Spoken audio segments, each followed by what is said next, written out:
Bonjour, bienvenue à l'émission Au goût de chez nous. Aujourd'hui, 3 recettes toutes simples. Donc, on va commencer avec un baluchon croustillant aux pommes, ensuite une mousse de truite saumonée et pour finir, un chou croque-en-bouche.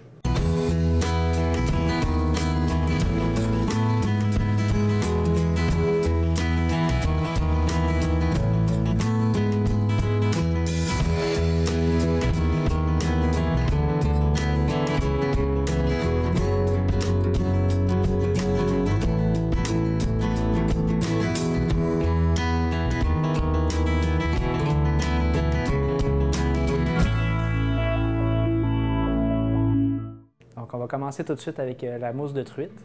On va partir notre four. On va le mettre à environ 350 pour qu'il soit bien chaud lorsqu'on va commencer, qu'on soit prêt à mettre au four. Donc, on y va avec la truite. Un petit filet de truite avec la peau. L'important, c'est un couteau qui coupe bien. Souvent, il y en a qui vont se mettre sur une planche à découper pour lever le filet. Mais là, vu que le comptoir est plus stable, puis c'est beaucoup plus facile souvent sur un comptoir, qu'on n'a pas à couper nécessairement. On y va en deux temps. Vraiment y aller vers la pointe du filet. Un premier coup. On le retourne. Encore là, on vient s'accoter, être sûr qu'il soit bien à plat. Et on y va vers l'autre sens. Pas besoin de forcer sur le couteau. Souvent, on fait juste tirer la peau, puis la peau se lève d'un coup. Ça, vous pouvez la garder ou faire des petites chips assaisonnées, bien rôties au four avec un peu d'huile, un peu de paprika salé. Un beau petit croustillant. Pour notre mousse, ce qu'on a besoin, c'est un robot. Tout va aller dedans d'un coup. On commence par mettre le poisson pour le broyer le plus possible. Les quantités, c'est pas bien compliqué, c'est le même volume pour le poisson et les blancs d'œufs. Ça peut être du saumon, un poisson à chair blanche aussi, ça fait très bien le travail. Donc le même volume, il n'y a pas de poids, les poids sont différents, mais je vais au volume plus facile, donc environ un demi-bol. On y va comme ça. Juste pour qu'il soit en purée. On va mettre nos blancs d'œufs. Quand on fait des crèmes brûlées et tout ça, de garder les blancs d'œufs, c'est très important. Ça se conserve très bien aussi, plusieurs semaines.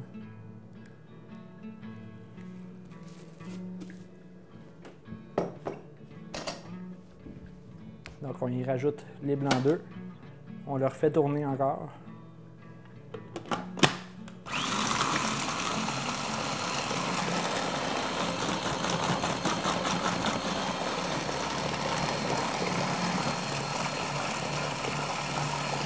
On va l'émulsionner comme ça va alléger la mousse. Ça va donner une texture qui va bien se tenir aussi.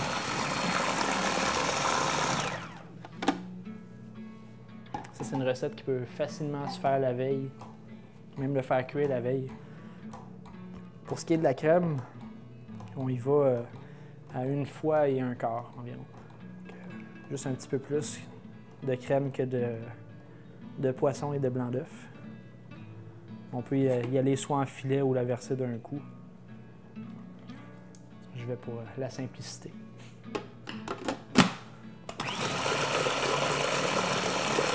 On la laisse tourner environ 1 minute pour avoir une texture très fine.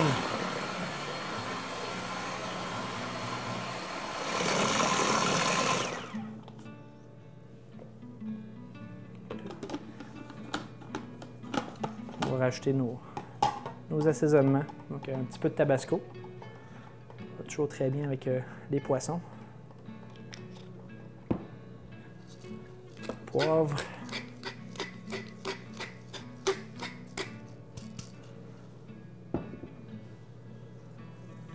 Un peu de sel.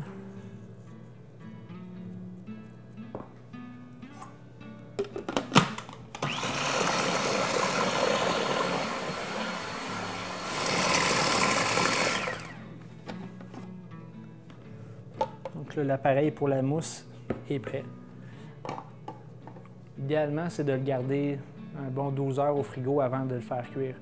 La texture va être plus onctueuse pour la cuisson. Le résultat se fait très bien quand même d'un seul coup. Donc pour la cuisson, vu que c'est au bain-marie, on y va avec des petits ramequins qui vont au four. Moi, je prends les pots maçons. Ça dépanne bien. Ils sont très résistants. Puis aussi, les moules vont mieux s'enlever que certains moules à souffler qu'on va utiliser. Vu qu'ils sont en angle, sont évasés sur le dessus, donc la mousse va facilement se démouler. Si les moules sont trop droits, on va avoir plus de misère à faire sortir la mousse après cuisson. On y va avec soit un enduit graisseux comme ça, ou encore une fois du beurre. Ça fait très bien le travail pour ça. On le verse aux 2/3. La mousse va prendre de l'expansion au four pour pas que ça déborde. Ça devrait quand même se tenir. Si ça déborde, ça va faire un genre de champignon. Mais la forme va être moins belle par la suite.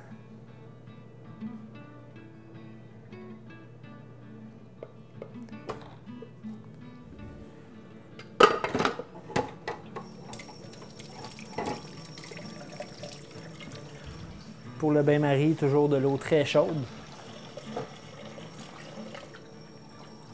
Bien important. Pour que ça accélère un peu la cuisson, on la part au four. On la part sur le four, directement dessus. Jusqu'à temps que l'eau atteigne son point d'ébullition. Ensuite, on la met au four pour environ 25 minutes.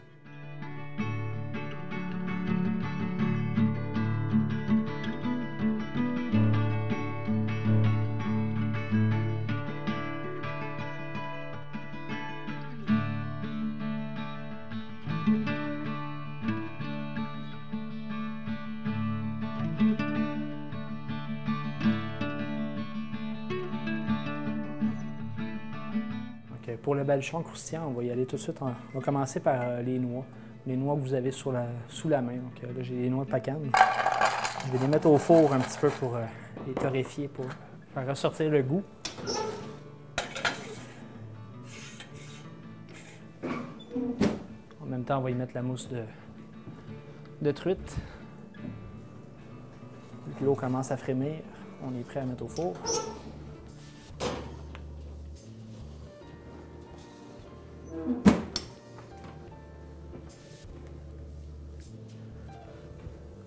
Donc là, vu qu'on va travailler la pâte philo, qui est une pâte qui sèche très rapidement, le secret, c'est vraiment de la déballer à la dernière seconde. Dès qu'on la sort de son emballage, elle va commencer à croustiller un peu sur les coins. On va de la misère à la travailler après. Donc, on va la déballer vraiment en tout dernier recours. On a du Gouda fumé, qui est un excellent fromage québécois. Qui va très bien avec ça, le côté fumé qui parfume beaucoup le baluchon. On pourrait prendre un fromage de chèvre aussi, ça serait très agréable en bouche. Donc on va mettre notre Gouda avec des pommes que j'ai fait sauter au beurre juste avant. Une poêle bien chaude, bien les saisir, pas qu'elles soient trop cuites.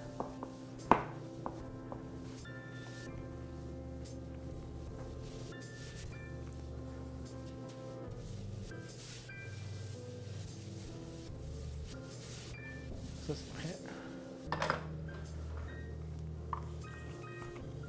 Donc, il va juste manquer les noix. Les noix environ 5 minutes. Et puis, c'est prêt. On va les regarder.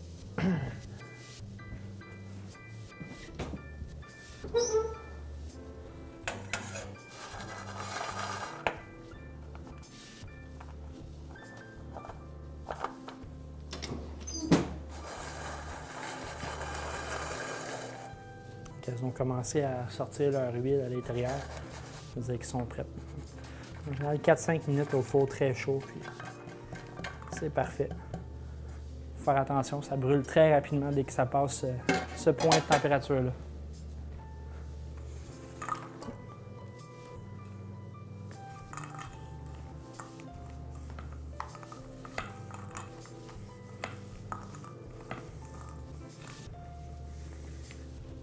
Ajouter un petit oignon vert.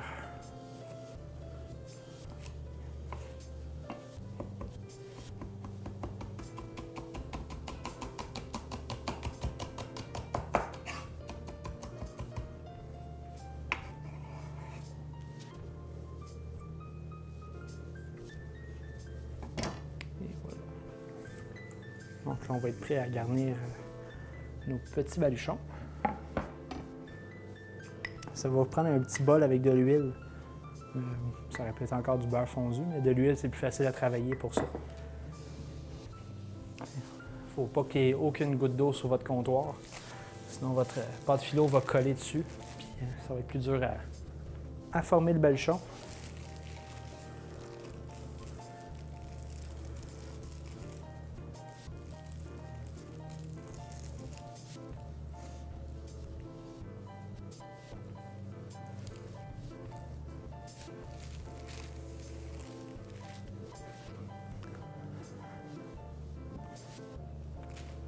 Pour être sûr que ça ne sèche pas, on y met toujours un linge qui est légèrement humide, pas mouillé, juste avec une petite humidité dessus, ça évite que ça fasse une croûte sur la première feuille.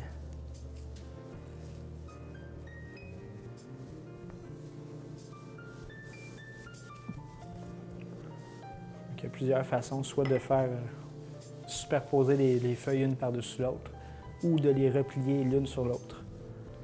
Je trouve que c'est un petit peu plus facile de les replier. Quand on va faire des carrés, on arrive à faire 2 carrés par feuille en la repliant 3 fois. Faire attention de ne pas trop mettre d'huile non plus, ça va faire la même chose que l'eau. Juste un petit peu, on replie comme ça. Et une deuxième fois.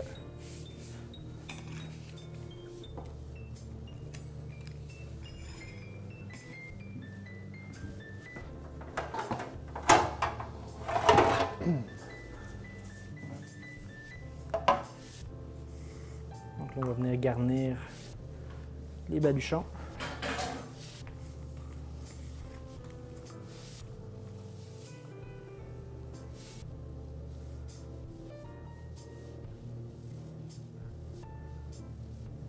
C'est le même problème quand on garnit quelque chose, de ne pas en mettre trop. Notre éternel défaut de vouloir trop en mettre dedans. Il vaut mieux en faire des plus petits puis en faire plus. Ils vont mieux se tenir aussi au four. Le fromage va être plus chaud à l'intérieur. S'ils sont trop gros, ça prend trop de temps avant de faire fondre le fromage.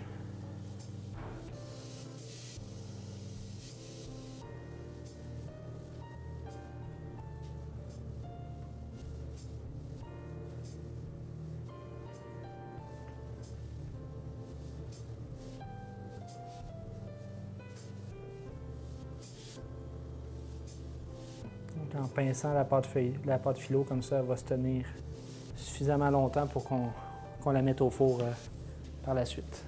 Donc, une fois qu'on la remballe, on la remet dans le même sac qui était dans la boîte. On peut la recongeler sans problème.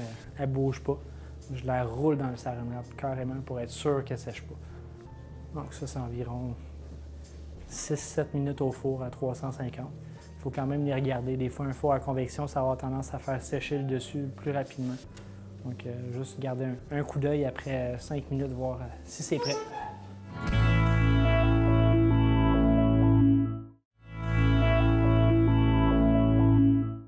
Donc, on va commencer à préparer notre dessert tout de suite, vu que les autres plats sont au four. Les choux croque en bouche, c'est un chou avec une crème pâtissière à l'intérieur et puis un caramel par-dessus. On peut faire des pièces montées avec ça, faire des belles présentations. On va tout simplement faire pour la dégustation. Pour le goût, donc, un petit caramel, environ 60-70 g de sucre, un peu d'eau. On va le faire colorer, puis on va arrêter la cuisson dans un bol d'eau bien froide. Donc, on va juste tremper la casserole pour que le caramel refroidisse. Et on va tremper nos choux à l'intérieur, juste le dessus dans le caramel. On va les garnir avec une crème pâtissière. Qui est une crème aux œufs.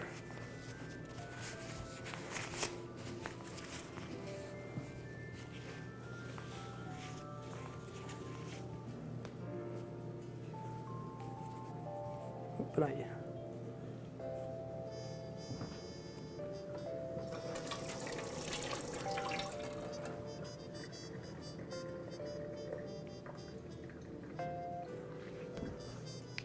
Donc, si vous n'avez pas de poche à pâtisserie pour faire ça, vous pouvez prendre tout simplement une cuillère et le faire rentrer à l'intérieur. L'avantage de la poche à pâtisserie, c'est qu'on vient vraiment le rentrer dans le trou et on vient le garnir au maximum. Donc, notre chou, il n'est pas vide, il est beaucoup plus pesant. Là. Il est complètement rempli de crème pâtissière vu que c'est vide à l'intérieur. Souvent, si on les appuie trop fort, les choux vont éclater. Donc, il faut quand même doser la force qu'on met dedans. Souvent, au poids, on le sent qu'il est rempli.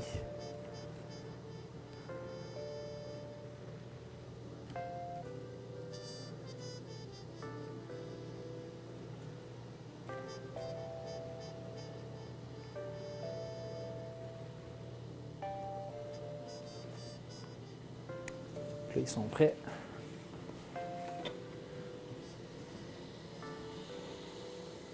On va juste attendre le caramel, puis on est prêt à les terminer. Donc on voit bien le gras qui sort en dessous, c'est le fromage qui commence à rendre son gras, donc il est assez fondu à l'intérieur.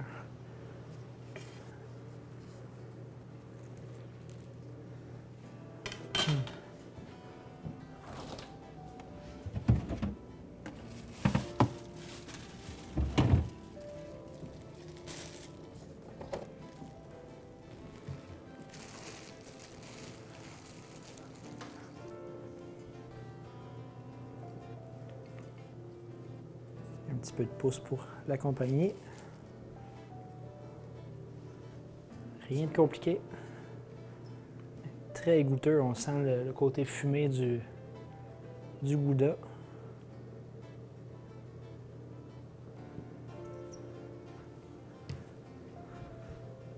Donc, voilà pour l'entrée.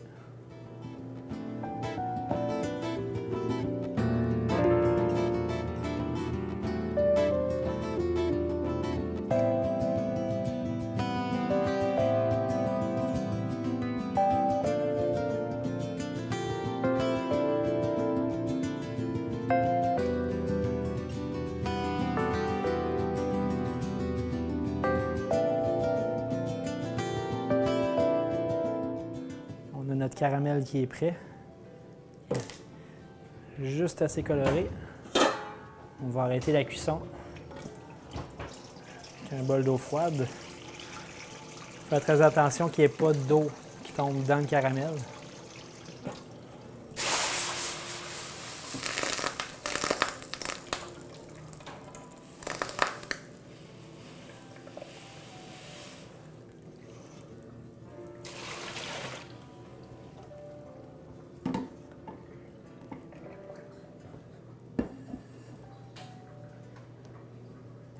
Donc on voit vraiment qu'il a repris son épaisseur, il a perdu sa liquidité qu'il avait.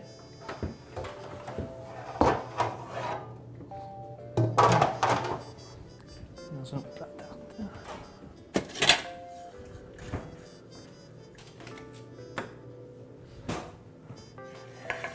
Donc là, on va vraiment juste tremper le côté des choux qui n'est pas percé.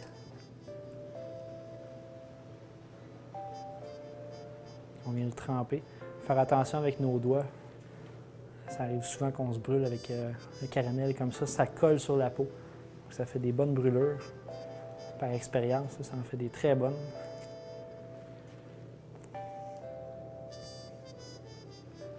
Donc, si on voudrait faire une pièce montée, bien, on ferait un premier cercle, une première forme avec les choux, puis on viendrait déposer les autres par-dessus en quinconce. Donc au milieu, on rajouterait un autre chou. On pourrait faire une petite structure avec ça.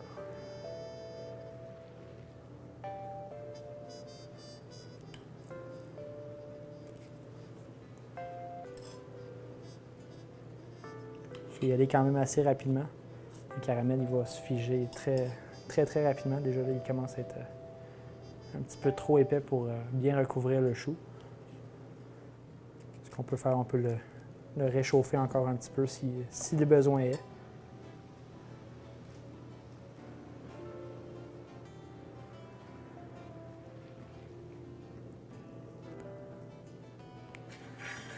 Voilà pour les petits choux.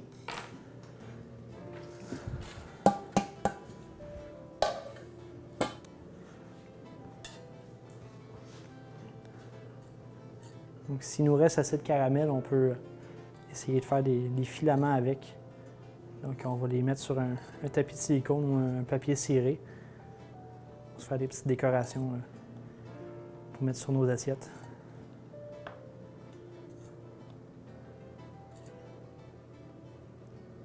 Surtout quand on fait une pièce montée, on va souvent faire un voile de caramel. Donc, on va suspendre un petit support, on va faire filer notre caramel dessus.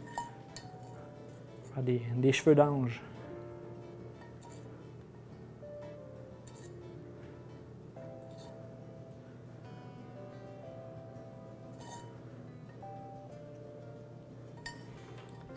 Et pour nettoyer les casseroles de caramel, il ne faut pas se compliquer la vie. On remet de l'eau, on fait bouillir, ça se nettoie tout seul.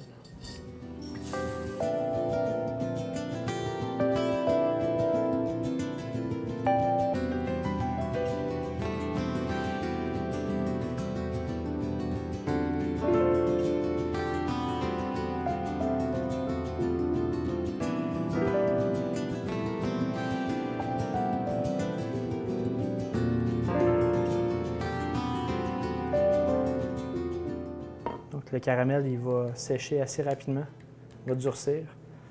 Une fois qu'il est dur, il est plus chaud, plus de danger de se brûler.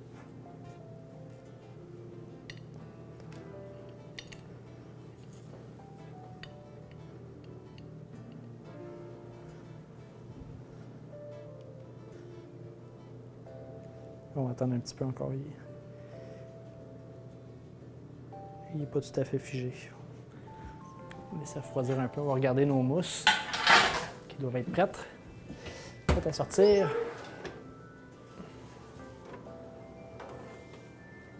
Pour savoir si elles sont prêtes, c'est juste de toucher sur le dessus s'ils sont bien fermes.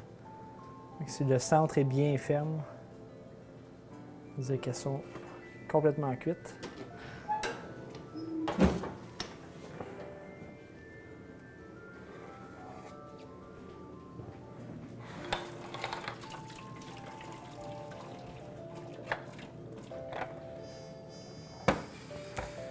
Donc on les laisse reposer quelques minutes, puis on va pouvoir les démouler dans nos mains. Donc il faut qu'elles soient encore un peu chaudes pour que ça se démoule facilement.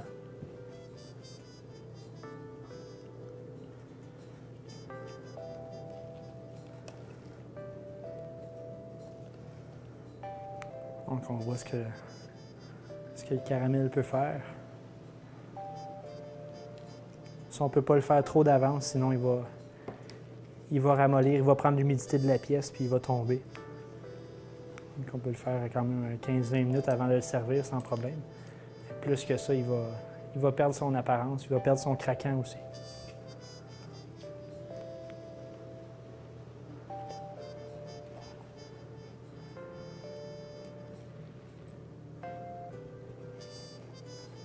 Donc voilà pour les petits choux croque-en-bouche.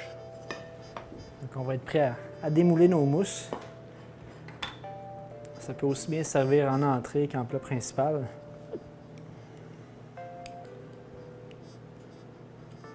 Juste à faire le tour du moule. Elles sont encore un petit peu chaudes.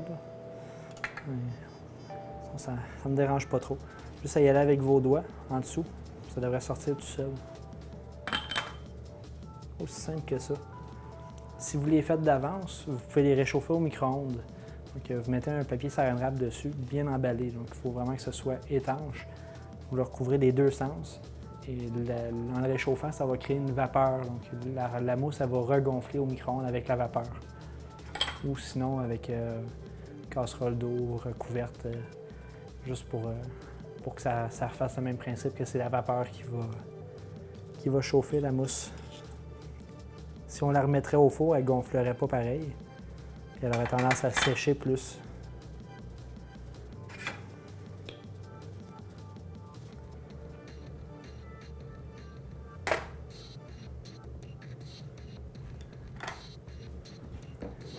pour la servir, j'ai une petite sauce au homard, en fait. Un peu un style de bisque de homard, plus crémeux. Là, je viens napper dessus. Donc le homard et la truite vont bien ensemble. Et pas mal les derniers coulis de basilic du jardin. Donc même principe, un coulis à base de crème, vin blanc, basilic, un petit peu d'oignon. Passer au robot. Voilà pour ça.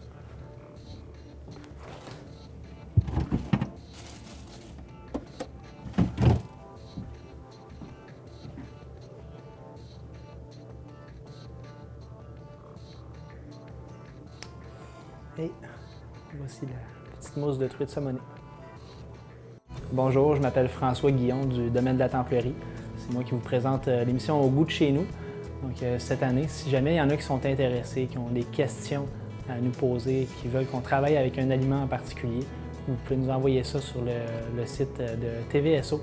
Si jamais il y a quelqu'un qui est intéressé à venir avec nous au tournage pour le dernier épisode, je prendrai un chef amateur qui serait volontaire, qu'on travaillerait ensemble pour faire un petit épisode spécial Noël. Donc on travaillerait des petites choses pour le temps des fêtes qui sont le fun à faire ensemble.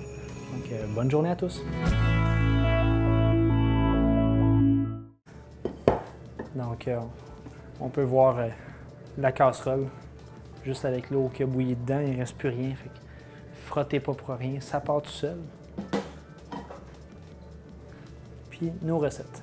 Donc le baluchon croustillant aux pommes, pacane et gouda fumé. On a la mousse de truite saumonée avec un coulis de homard et basilic. Et nos petits choux croquants en bouche. Donc sur ce, bon appétit puis bonne journée à tous!